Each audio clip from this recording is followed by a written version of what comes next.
Ladies and gentlemen, welcome to Around the World in 80 Events, hashtag The Conversations. I am live in Glasgow and I am talking to you, Stu, in Auckland.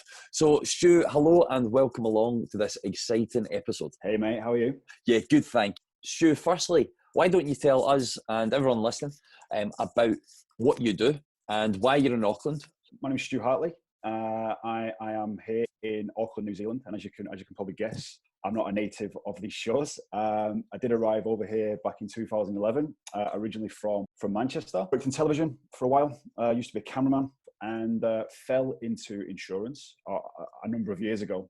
And when I moved over to New Zealand back in 2011, I wanted to kind of amalgamate my love of the entertainment world and also the knowledge that I was gaining in insurance. So I kind of brought those together.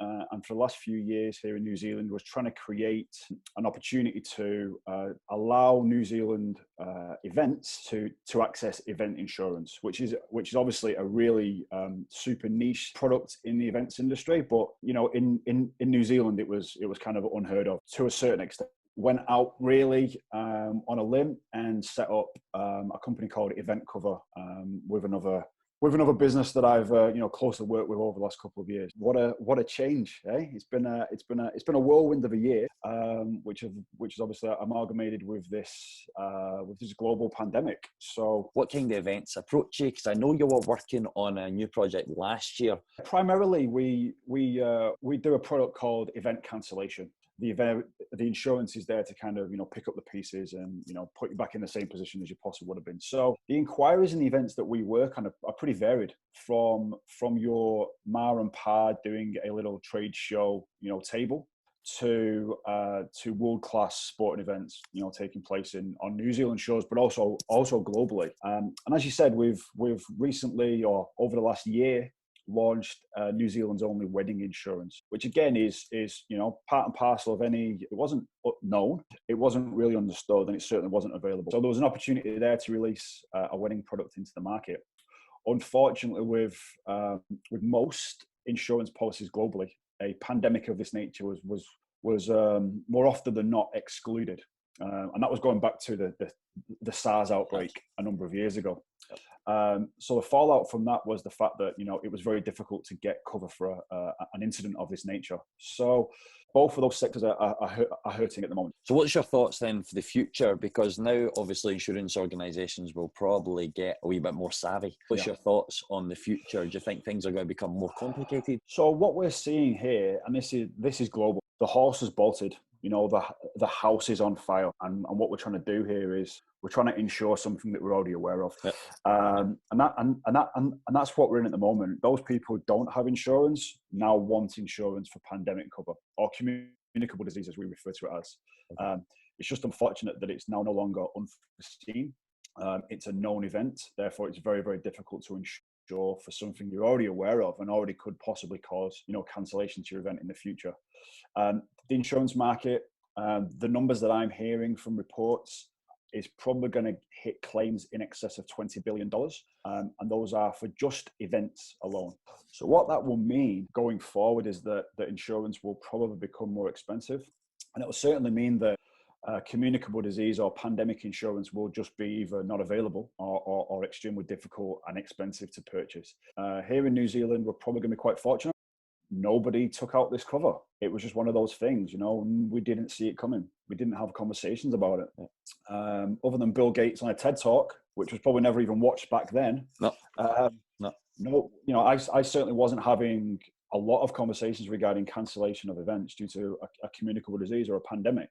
And, those event professionals who were savvy and did kind of take a macro approach to insure for every eventuality, they're sitting happy. You've seen the reports, regarding Wimbledon, and those are one of the high profile events which did take out this cover. Well, do you then now think that actually some events companies and some festivals might actually pack up their fence line, pack up the bags and say, I ain't doing this anymore?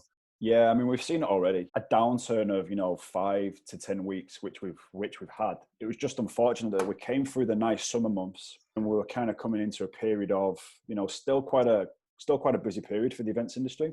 And I'm seeing cancellations of events as far away as November. because, you know, the costs are just knocking them out. Off the back of that, there is still some kind of positivity that there is going to be something left. Don't know what that's going to look like, but you know, I think they'll do the best. So let's talk about that then, what they'll look like. So let's talk about element of social distance at the moment, if we can tap into that. To stay away from people, you know, you've got the whole 2 meters apart. What's your thoughts of then coming back in mass gatherings? How can you get people from being away from people into shopping trolleys of a distance to then, no problem, go and enjoy something in the city centre of Auckland? It's interesting, isn't it? And this is something I want to, you know, kind of look into further. And I know you're probably going to do the same, Matt. It's the human psyche, isn't it? It's, you know, it's not what the event producer wants to do. The event producer wants to hold a great event, would like to have a similar size, you know, attract similar artists, attract similar brands, sponsorship, and so forth. They're not in control of this. It's us as the consumer. You know, what is our psyche in respect to, do we want to put ourselves in that position? I like the word. Are we going to be more savvy in respect of what we do and don't attend going forward? You know, are we comfortable to be in a marathon environment? It's never going to be the same, or is it? You know, are we literally just going to say, well, this is a blip? I was just about to say, so why do you think people aren't talking about it? Consumer behaviour is what we now need to focus on. And that is the frustrating part, but it's the behaviour right now that needs to be discussed. Are we going to be left with a fear here? And, you know, what this will do to our children. And we've had conversations, you know, how are you holding up, Matt? How's things for you? But we're fine. You know, we're gonna get through this. Yes, there may be some lasting damage to us, maybe through business or whatever, but how are our children gonna react to this? To nightclubs, to restaurants, to mass participation gatherings. You know, we've all been in, you know, the mosh pit at the front of a stage. Are we going to be scared for that? Are we going to be, you know, are we want to go and sit in a 70,000 seater stadium? You are correct. Who's asking these questions? Who's doing the research here? What if someone gets coronavirus at my event because they touched a door handle, because they touched an activation? You know, these are thoughts that we just don't want to have. And these are the conversations that we're not having, which again are going to be forced upon us, because it's now the what if. You are spot on. You know, somebody does contract it at my event. And this was kind of before the lockdown, when people were trying to scramble to try and get any form of insurance in place. You know, is there a legal responsibility for me to make sure that nobody can possibly catch anything? That's not any different from their kind of responsibilities anyway, just to make it, you know, a safe environment for the, you know, to attend. Or what if I'm now tarnished and have that kind of stigma attached to me that, you know, somebody did contract it at mine? You know, are we moving into a draconian environment whereby we've got even more monitoring, you know, names, numbers of people sat in a restaurant? 3 challenges will be within event insurance, but also within the events industry, within New Zealand. Well, the first one will be from a purely insurance perspective, will be just the availability. What we're seeing at the moment is, I believe the mentality of event professionals will be now more in respect of what is the risk, how they can transfer that risk over to an insurer. And I'm hoping anyway, that this is the kick in the ass for people to say, well, you know, we need to look at it more. We need to know what we can and can't insure for. And then I think that probably the second and third point will just be what we've just touched upon then. It will be, you know, what will the future look like? You know, will we be having a Glastonbury type event? How the hell is that managed? I've been to these festivals. There is no social distancing. It's going to change the environment beyond comprehension. Is it going to change the environment for better? Yes, it will. Because are we now crossing the line in respect of, and these are conversations that I'm hearing, freedom, public liberty, you know, are we crossing the line? Do we have to cross the line in order to make people safe? Yeah. These will be the hard questions that will now need to be asked, and will need to be asked very quickly. That's what I was about to say. You're saying they need to be asked. When and who are asking the questions? Because that's it. The questions need to be asked by the right people, but the right people are scared to ask. What's the opportunities? What are we going to see? What do you think, Stu? We're going to see opportunities, obviously, in the digital space. And we're seeing that slowly at the moment. I don't know what that's going to look like. It's very different taking a conference or an exhibition of hundreds of people over multiple days at a location. You know, people from overseas coming into New Zealand, which is a hotbed in the business meeting space, to now taking that and putting it in people's offices and living rooms. You've taken the experience and you've killed it. Celebrations at the end, the dinners, the events, the music changed. Everyone's now trying to push their own event. It's so far removed from the experience. So therefore, the opportunity is to create that new experience, you know, to totally now think outside of the box, but totally change it up. You know, we've seen esports go absolutely through the roof because from their own comfortable little bubble, they are still able to compete on a world scale. So that I'm very interested to see where esports goes. Does that then mean that life changes? You know, we don't go out anymore. We are now more in our own little bubble. That kind of word, the bubble. What's that going to look like? Out of this is going to come something phenomenal. What that will be, I do not know. Yes, there will be some negatives. You know, we're probably going to see a real downturn in the local sports scene. Some of these local sports clubs are, you know, most likely going to go out of business. On a digital sense, you know, we're seeing some really good innovative content being produced in New Zealand in respect to, you know, keep teaching kids to play backyard cricket. How can things sustain in the future virtually? Because people are going to get fed up of it. Yeah, I mean, I don't know about you, but I am. You know, this was always available to us, but that was available to us prior to this. It's weird. It's a really weird period. Do we want to go back to what we did before? Well, I don't know. The sustainability is going to be difficult. But now, again, going back to an insurance perspective, cybercrime, the risk of cyber attacks. We didn't really speak about that in the event space, but now we are. You know, we're seeing events move from person to person to now going online. And then does that carry a risk? You know, could an event online be attacked by cyber piracy? And all these questions are being asked.